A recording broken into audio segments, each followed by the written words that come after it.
کرامت کے متعلق یا معجزے کے متعلق ایک بات ذہن میں رکھنی چاہیے کہ یہ اللہ رب العزت کے حکم سے ہوتا ہے، اور اللہ رب العزت جب چاہتے ہیں جس بندے کے ہاتھ پر ایسا واقعہ نمودار فرماتے ہیں۔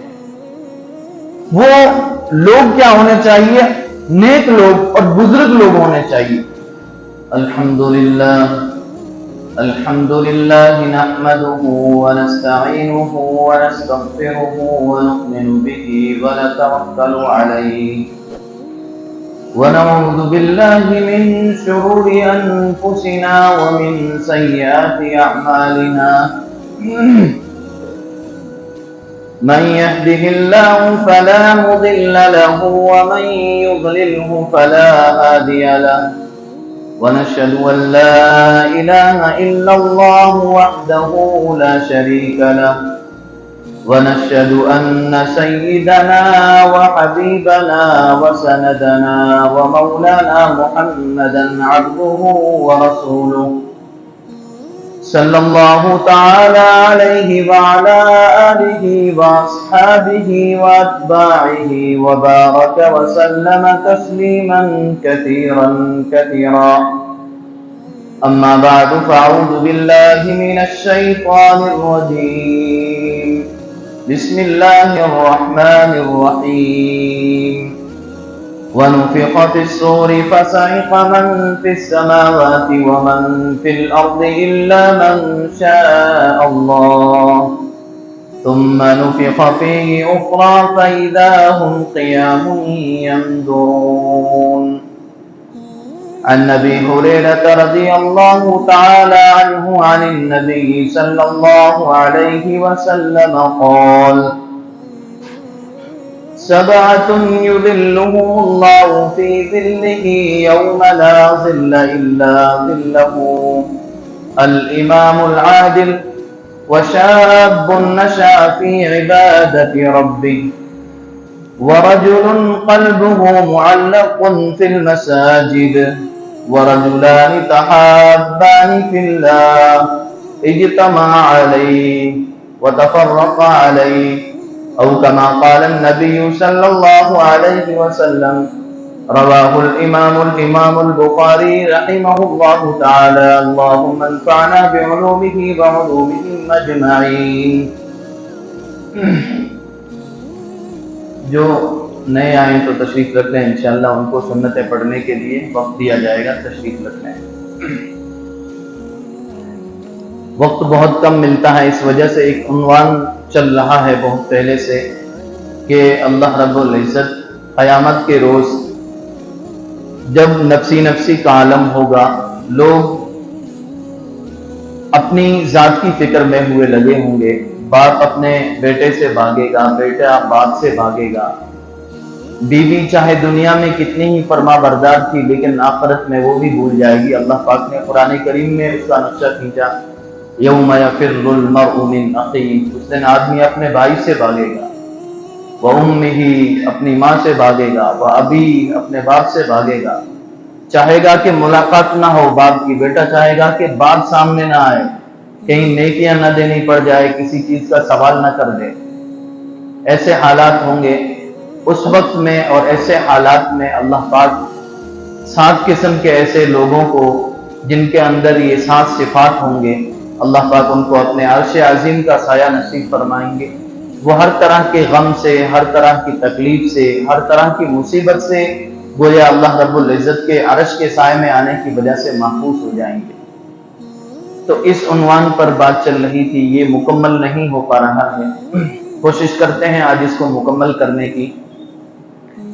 ان 7 لوگوں میں سے پہلا شخص تھا الامام العادل، انصاف کرنے والا بادشاہ، اور دوسرا شخص وشاب نشأ فی عبادت ربی، ایسا نوجوان کہ جس کی پرورش اللہ رب العزت کی عبادت میں ہوئی ہو، یعنی وہ عنفوان شباب ہی سے بلوغیت کی دہلیز تک پہنچنے سے پہلے ہی اس نے گویا اللہ رب العزت کی عبادت شروع کر دی تھی، اور ہمیشہ اس کا بچپنے سے لے کر کے اللہ رب العزت کی عبادت کے اندر، اللہ پاک کی طاعت کے اندر اس کی زندگی گزری ہے۔ تو دوسرا شخص یہ تھا۔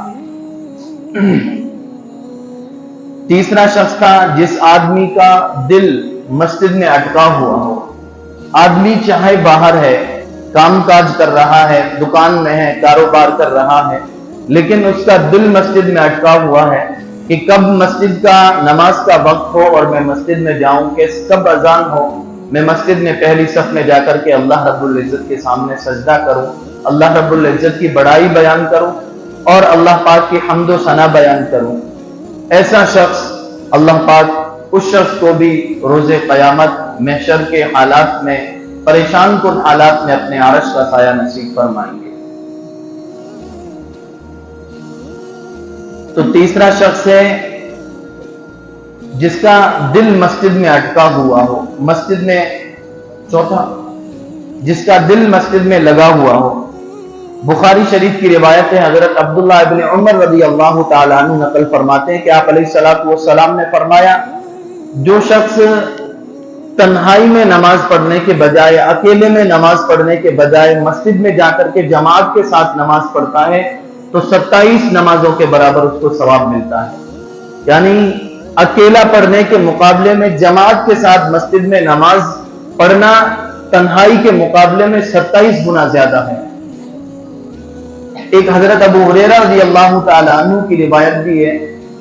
हजरत अबू हुरैरा फरमाते, आप अलैहिस्सलातु वस्सलाम ने एक मौके पर फरमाया कि तन्हाई में, बाजार में, घर में और दूसरी जगहों पर नमाज पढ़ना और इसके मुकाबले में मस्जिद में जाकर के जमात के साथ नमाज पढ़ना, ये उसके मुकाबले में 25 गुना ज्यादा है।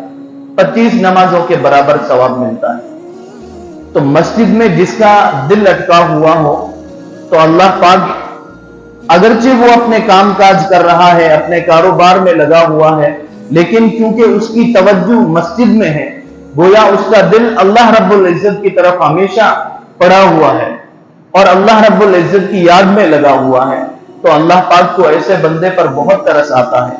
ऐसे ही और भी बहुत सारी रिवायात हैं। एक मौके पर नबी अलैहिस्सलातु वस्सलाम ने फरमाया कि जो शख्स अच्छी तरह वुजू करके फिर अपने घर से चलता है और मस्जिद में जाता है तो हर हर कदम पर उसका एक दर्जा बुलंद कर दिया जाता है और एक गुनाह माफ कर दिया जाता है। फिर जब आकर के वो मस्जिद में बैठ जाता है, मस्जिद नमाज पढ़ने के इंतजार में बैठा रहता है या नमाज पढ़ने के बाद अपनी जगह पर बैठा रहता है, जब तक वो उस जगह से हटता नहीं है तब तक रहमत वाले फरिश्ते उसके लिए दुआ करते रहते हैं। तो कितनी बड़ी फजीलत की बात है। सिर्फ 10 या 15 मिनट का काम है और अल्लाह रब्बुल इज्जत के वादे कितने बड़े हैं। इसलिए हमें कोशिश करनी चाहिए कि जमात के साथ आकर के नमाज पढ़ें। एक रिवायत बुखारी शरीफ में है, 2 सहाबा इकराम का वाकया है। हुआ यूं कि नबी अलैहिस्सलातु वस्सलाम के पास सहाबा इकराम इशा की नमाज से फरागत होने के बाद तशरीफ रख गए और वहां आप अलैहिस्सलातु वस्सलाम के पास बैठ गए। कोई मसला दरियाफ्त करना था, कोई बातचीत करनी थी और आप अलैहिस्सलातु वस्सलाम से कुछ सीखना था। वो रात बहुत अंधेरी थी। उस जमाने में ये टेक्नोलॉजी थी नहीं, लाइट वगैरह थी नहीं। सहाबा इकराम कुछ देर जब वहां से फारिग हुए तो 2 सहाबा इकराम वहां से रवाना हो गए। बिल्कुल तारीक रात है, अंधेरी रात है, जिसमें आदमी को अपने पास का इंसान भी नजर नहीं आता, ऐसी तारीक रात। जब वो मस्जिद से निकले हैं तो अल्लाह पाक का करना ये हुआ कि अल्लाह पाक ने उनके लिए एक नूर उनके आगे चला दिया, यानी एक रोशनी उनके आगे चल रही है, गोया एक बहुत अच्छे पावर वाली टॉर्च लगाई हुई है। इस तरीके से एक रोशनी है। उन दोनों का घर मस्जिद से, मस्जिद नबवी से कुछ फासले पर था। वो चलते चलते उसी नूर की और रोशनी की मदद से वो अपने रास्ते पर चलते रहे। लेकिन जब उन दोनों का रास्ता अलग अलग हुआ कि एक शख्स को वहां जाना था और दूसरे को उस तरफ जाना था, तो वो रोशनी भी दोनों तरफ बढ़ गई, हत्ता कि वो अपने अपने घरों को पहुंच गए। जब तक वो अपने घरों तक पहुंचे वो रोशनी उनके साथ ऐसे ही लगी रही।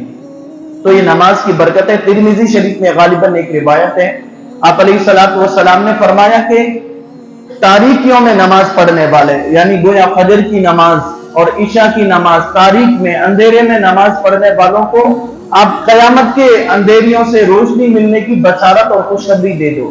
کہ क़यामत के ज़ुल्मात में, तारीकियों में अल्लाह पाक जो तारीकियों में नमाज पढ़ने के लिए मस्जिद में आते हैं, अल्लाह पाक उनके लिए क़यामत के अंदर जब जुल्मत ही जुल्मत होगी, अंधेरा ही अंधेरा होगा, पुल सिरात का रास्ता चलना बहुत मुश्किल होगा, तो अल्लाह पाक उनके लिए नूर ताम की बशारत दे रहे हैं कि उनके लिए नूर ताम होगा, यानी मुकम्मल रोशनी होगी, मुकम्मल उनको अपना रास्ता नजर आएगा, उन्हें किसी तरह की परेशानी नहीं होगी। अब यहां पर इस हदीस के ज़मन में एक बात यह भी आती है कि दो सहाबा इकराम निकले हैं और उनके साथ एक रोशनी लग गई है, तो इसका ताल्लुक गोया करामत से है। करामत किसको कहते हैं, इसको समझ लेना चाहिए। करामत कहते हैं अल्लाह रब्बुल इज्जत के पसंदीदा लोग, अल्लाह रब्बुल इज्जत के करीब तरीन लोग, अल्लाह के वली जिनको हम कहते हैं, जिनको बुजुर्ग कहते हैं, उनके हाथों पर, उनके जरिए से अल्लाह पाक कभी कभी ऐसे वाकयात नमूदार फरमाते हैं, ऐसे वाकयात जाहिर फरमाते हैं, ऐसी चीजें जाहिर फरमाते हैं जो आमतौर पर इंसान से जाहिर नहीं होती है। मसलन आग जल रही है, किसी अल्लाह के वली ने उस आग को बुझा दिया, तो ये इंसान की ताकत नहीं है कि वो असबाब को इख्तियार करे बगैर किसी आग को बुझा दे।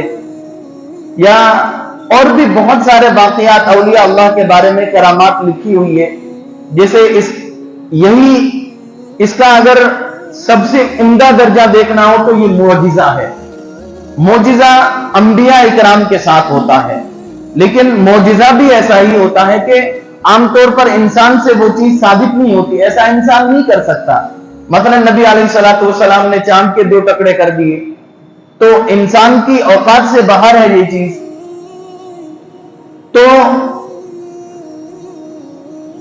क्या कह रहे थे मैं, वो करामत कहते हैं इंसान की सुदूर से, इंसान के हाथ पर कोई ऐसी चीज जाहिर हो जाए जो आमतौर पर इंसानों से जाहिर नहीं होती है।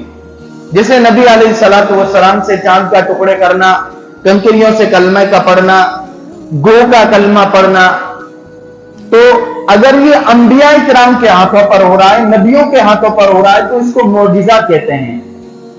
और अगर ये गैर अंबिया, नबी नहीं है, अल्लाह के वली हैं, उनके हाथों पर इस तरीके का वाकया अगर जाहिर हो रहा है तो इसको कहते हैं करामात।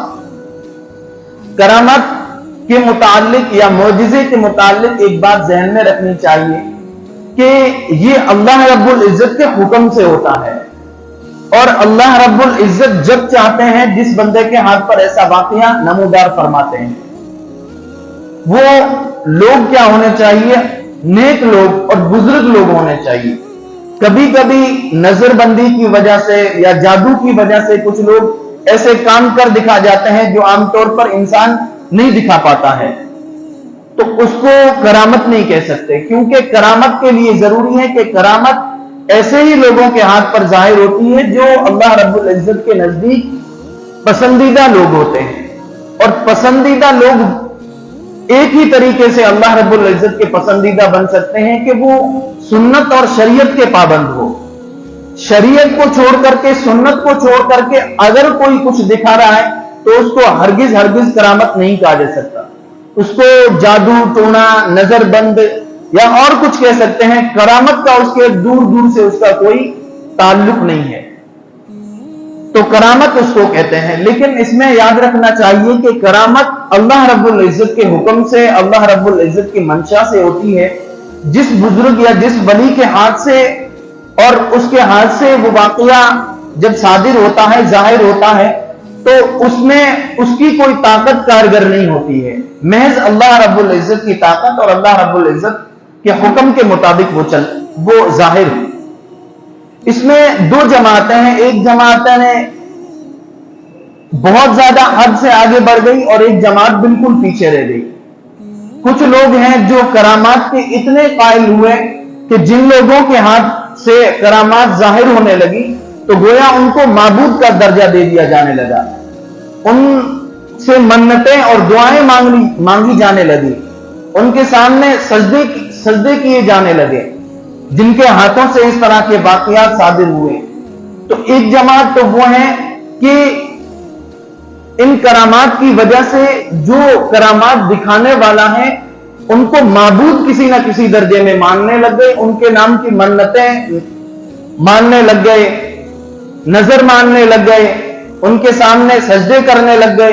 तो एक तो ये जमात गुमराह हो गई, और दूसरी वो जमात है जो बिल्कुल करामात का इंकार करती है कि करामत कोई चीज नहीं है। देखो, करामात के अंदर जिस बुजुर्ग के हाथ से करामत जाहिर होती है, उसका क्या किरदार होता है उस बुजुर्ग का। उस बुजुर्ग की हैसियत गोया ये जो बटन का बोर्ड है जिसमें बिजली से हम फैन पंखा चालू करते हैं, इसकी हैसियत है। और इसमें मेन चीज क्या है? Power, current. इसका ताल्लुक पीछे पावर से है। अगर पावर में करंट नहीं है तो बटन को चाहे तोड़ दो फिर भी पंखा नहीं चलेगा, और पीछे से अगर पावर है तो हल्का सा बटन दबाने से पंखा चालू हो जाएगा। तो उस बुजुर्ग की गोया मिसाल समझे तो पंखे की तरह है, ये बटन की तरह है कि पंखा बटन के बगैर भी नहीं चल सकता, और अगर करंट हटा दी जाए, पीछे से हाउस से उसका कनेक्शन काट दिया जाए पावर हाउस से, तो बटन चाहे कितनी मर्तबा चालू करते रहो पंखा नहीं चलेगा। तो गोया पावर हाउस की हैसियत अल्लाह रब्बुल इज्जत की है। असल ताकत तो किसकी है? अल्लाह पाक की। अल्लाह पाक के हुक्म से ये सादिर होता है। लेकिन अल्लाह पाक की आदत ये है कि अल्लाह पाक इनको जो जाहिर करते हैं अपने खास बंदों पर जाहिर करते हैं, इसके अलावा जाहिर नहीं करते। ये अल्लाह पाक की आदत है। तो दूसरी जमात और दूसरे कुछ लोगों ने यह किया कि बिल्कुल करामात का इनकार कर दिया। यह भी दुरुस्त नहीं है, और करामात को मान करके इतना आगे चले जाना कि उनको माबूद का दर्जा दिया जाने लगे, उनके नाम की नजरें और मन्नतें मानी जाने लगे, उनके नाम पर बकरे ज़िबा होने लगे, ये बिदअत बल्कि शिर्क तक पहुंचा देता है इंसान को। बहरहाल ये बात कहीं से निकली और कहीं और चली गई। मैं अर्ज ये कर रहा था कि वो दो सहाबा इकराम के सामने अंधेरी रात में वो निकले तो उनके सामने रोशनी चल रही थी, तो इसका ताल्लुक करामत से है। मोजिजा भी समझ लिया, करामत भी समझ ली। अब वापस उन्वान पर आते हैं। आप अलैहिस्सलातु वस्सलाम ने एक मौके पर फरमाया कि जो इस तरीके से अंधेरों में नमाजें पढ़ते हैं, मस्जिद में जाकर के नमाज पढ़ते हैं, तारीकियों में चलते हैं, तो अल्लाह पाक कयामत के दिन जब तारीकी ही तारीकी होगी, जुल्मत ही जुल्मत होगी, तो अल्लाह पाक उनको नूर ताम नसीब फरमाएंगे। इसलिए बुजुर्गों, हमें चाहिए कि 5 वक्त मस्जिद में गुजारें, 5 वक्त नमाज आकर के मस्जिद में जमात के साथ पढ़ें। इसके बहुत बड़े फायदे हैं। एक फायदा तो इसका है कि जो मस्जिद में आकर के जमात के साथ नमाज पढ़ने का आदी बन गया, फिर नमाज नहीं छूट सकती उसकी जिंदगी से। ये तजुर्बात देखे हैं कि जो मस्जिद में आने का आदी हो गया उसकी नमाज नहीं छूटती है। घर पर इंसान नमाज पढ़ता है, चलो बाद में पढ़ लूंगा, बाद में पढ़ लूंगा, इस तरीके से नमाज कज़ा हो जाती है। कुछ दिनों तक बयान का असर रहता है, पढ़ते हैं और फिर भूल जाते हैं। लेकिन जो मस्जिद में नमाज पढ़ने का आदत बना लेता है तो उसकी फिर जिंदगी से नमाज खत्म नहीं होती है। ऐसे ही जो मस्जिद में आकर के जमात के साथ नमाज पढ़ता है तो गोया उसके 24 घंटे इबादत में लिखे जाते हैं। मसलन फजर की नमाज पढ़ करके वो अपनी दुकान पर गया, काम कर रहा है, लेकिन उसके जहन में यह कि 2 बजे जोर की नमाज अजान होने वाली है, बजे अभी 10 है, लेकिन उसका बार बार जहन जा रहा है अभी नमाज का टाइम तो नहीं हुआ, अभी नमाज का टाइम तो नहीं हुआ। तो गोया उसका दिल मस्जिद में लटका हुआ है और वो नमाज का इंतजार कर रहा है। जब जोहर की नमाज पढ़ करके जाएगा तो अब असर की नमाज के लिए बार बार वो टाइम देखेगा, घड़ी देखेगा कि असर का नमाज का वक्त तो नहीं होगा। तो गोया उसका दिल यहां लटका हुआ पड़ा है, मस्जिद में है उसका दिल, चाहे वो बाहर काम कर रहा है। ईशा की नमाज पढ़ी फजर के लिए, फजर से जोहर तक, तो गोया उसके 24 अहादीस के अंदर आता है कि नमाज का इंतजार करना गोया नमाज पढ़ना है। नमाज का इंतजार करना, वेट करना नमाज का, उसको इतना ही सवाब मिलता है जितना नमाज पढ़ने के दौरान इंसान को मिलता है। नमाज का इंतजार गोया कि खुद नमाज है, तो गोया उसकी 24 घंटा गोया उसके नमाज के अंदर निकल रहे हैं। ये माहौल दुनिया के कि जिसमें लोगों की 24 घंटों की जिंदगी नहीं बल्कि पूरे साल पूरी जिंदगी नाफरमानियों में, गुनाहों में गुजर रही है। अगर हमारी नमाज मस्जिद में पढ़ने की वजह से हमारी जिंदगी का पूरा हिसाब किताब इबादत में लिखा जा रहा है, हमारी 24 घंटा की जिंदगी इबादत लिखी जा रही है, तो इससे बड़ा सस्ता सौदा क्या हो सकता है कि लोगों की नींदें गुनाहों में गुजर रही है, जागना गुनाहों में हो रहा है, चलना गुनाहों में हो रहा है।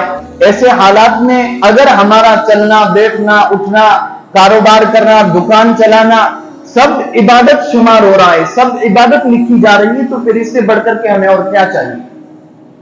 इस वजह से हमें कोशिश करनी चाहिए कि 5 वक्त में जहां तक मुमकिन हो सके, जितनी ताकत हो सके, ये नहीं कि भी आप 20 किलोमीटर दूर रहते हैं मस्जिद से तो वहां काम करते हैं, वहां से छोड़ करके आ जाएं, ये नामुमकिन सा है। लेकिन 1-8 किलोमीटर पर अगर काम कर रहे हैं, दुकान चाहे आधे घंटे के लिए, 15 मिनट के लिए बंद हो रही है, तो ये सस्ता सौदा है कि 15 मिनट के लिए दुकान बंद है, लेकिन हमारे 24 घंटा नमाज में गुजर रहा है गोया। तो इस वजह से हमें ये कोशिश करनी चाहिए कि हमें 5 वक्त की नमाज मस्जिद में आकर के गुजारनी चाहिए। नमाज के मुतालिक शायद यहां पर मैंने जितना बोला है, जितना बयान किया है, शायद कहीं पर नहीं किया।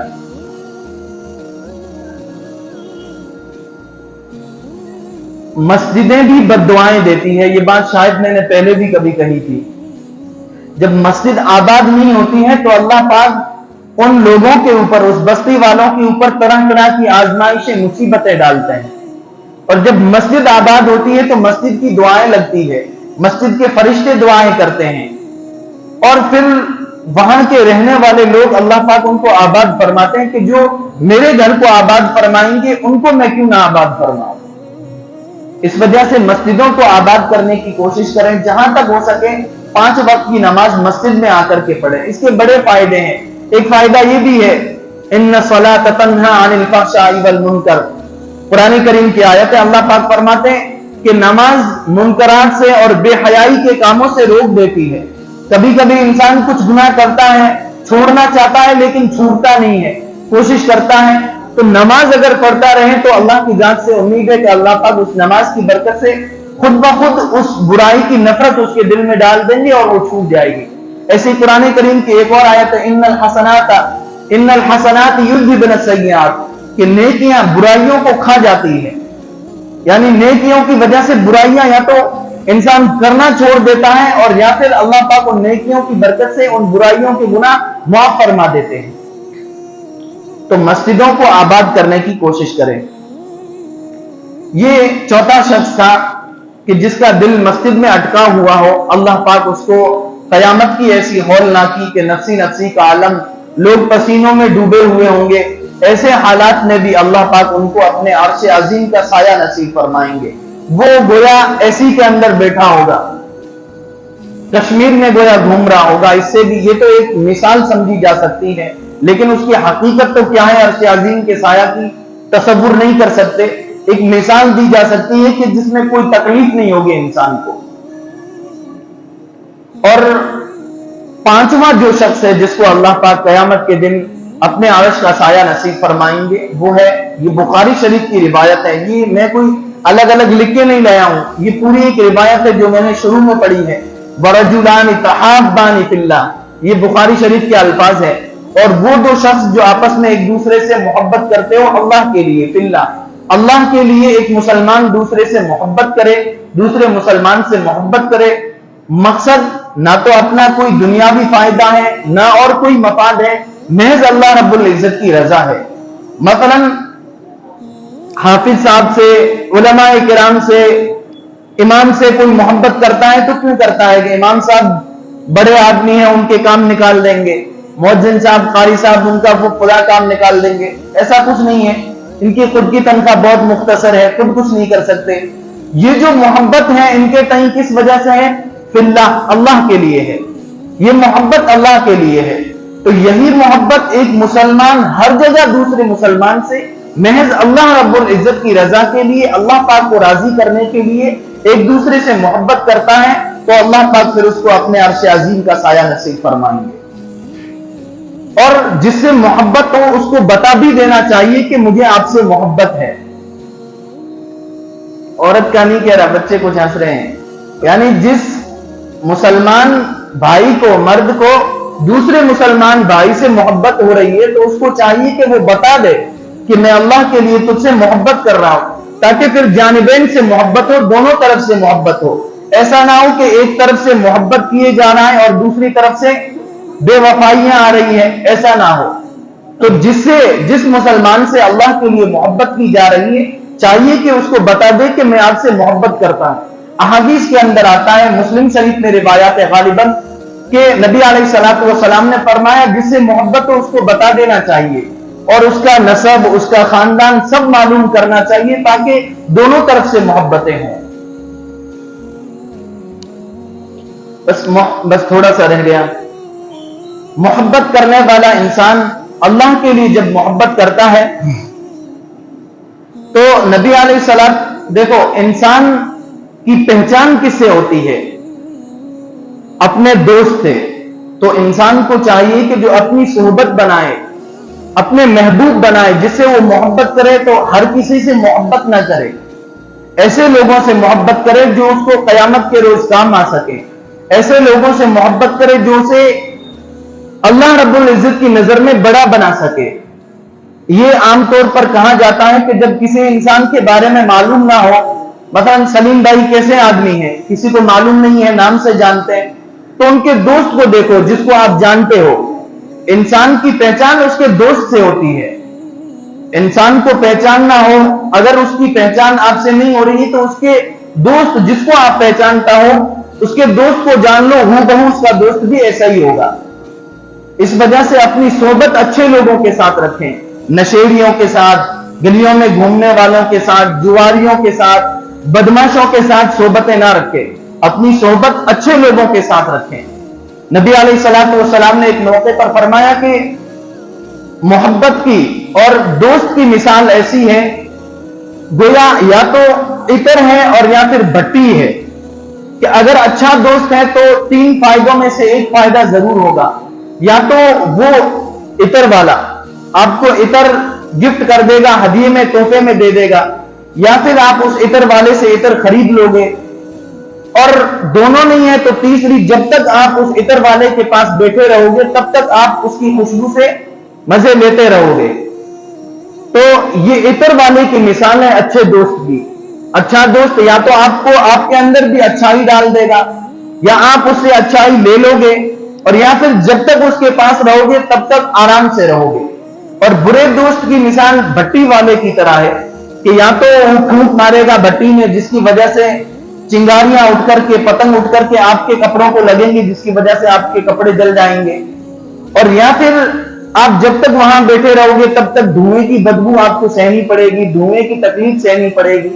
तो ये इसकी मिसाल है। इस वजह से सोहबत अच्छी रखें, अपनी सोहबत। ये शायर ने कहा ना, सोहबत सालेह तुरा सालेह कुनत, कि नेक आदमी की सोहबत तुझे एक ना एक दिन नेक बना देगी, और सोहबत तालेह तुरा तालेह कुनत, और बुरे आदमी की सोहबत तुझे एक ना एक दिन बुराई तक पहुंचा देगी। ऐसे एक और फारसी का शेर है, ए बिरादर दूर बाश अज़यार बद, ए भाई बुरे दोस्त से दूर रहे, क्योंकि यार बद बदतर शवत अजमार बद, कि बुरा दोस्त जहरीले सांप से भी बुरा होता है। इस वजह से हमेशा अपनी सोहबत अच्छे लोगों के साथ रखनी चाहिए, ताकि उनकी अच्छाइयां, उनकी खूबियां हमारी जिंदगियों में भी आए। बहरहाल ये 5वीं सिफत थी, 5वां शख्स था जिसको अल्लाह पाक क़यामत के रोज अपने अर्श अजीम का साया नसीब फरमाएंगे। बहरहाल 2 शख्स और रह गए, इंशाअल्लाह अगली मजलिस में उसको पूरा करने की कोशिश करेंगे। बहुत वक्त हो रहा है, ये टॉपिक पूरा ही नहीं हो रहा है। अल्लाह पाक अमल की तौफीक नसीब फरमाए। व आखिर दावाना।